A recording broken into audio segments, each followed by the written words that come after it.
మోందా తుఫాను ధాటికి నెల్లూరు జిల్లా రైతులు తీవ్రంగా నష్టపోయారు. 4 రోజులుగా కురుస్తున్న వర్షాలతో కందుకూరులో కూరగాయల సాగు రైతులు లబోదిబోమంటున్నారు. పొలాల్లో నీరు చేరడంతో కూరగాయలు కుళ్లిపోయే పరిస్థితి వచ్చిందన్నారు. కందుకూరు, గుడ్లూరు మండలాల్లో మిర్చి, బెండ, దోస, కాకర వంటి పంటలు పూర్తిగా నీట మునిగిపోయాయి. బొంతవారిపాలెంలో 500 ఎకరాల్లో కూరగాయల పంటలు నీటిలోనే ఉన్నాయని వాపోయారు. మొందాతో నష్టపోయిన తమను ప్రభుత్వం ఆదుకోవాలని విజ్ఞప్తి చేశారు రైతులు. పునరావాస కేంద్రాన్ని ఎమ్మెల్యే ఇంటూరి నాగేశ్వరరావు పరిశీలించారు. బాధితులకు అందిస్తున్న ఆహారం, ఇతర సదుపాయాల గురించి అధికారులను అడిగి తెలుసుకున్నారు. లోతట్టు ప్రాంతాలలో ఉన్న ఇండ్లలోకి నీరు చేరడంతో 600 మందిని పునరావాస కేంద్రానికి తరలించారు.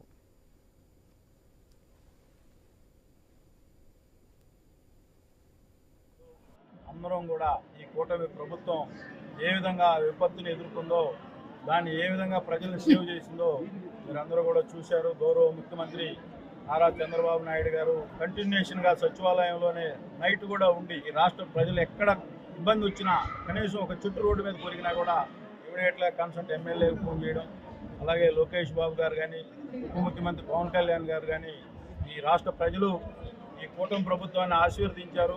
ఈ రాష్ట్ర ప్రజలకి ఇబ్బంది వచ్చినా మనందరం కూడా రోడ్డు మీదకి వచ్చి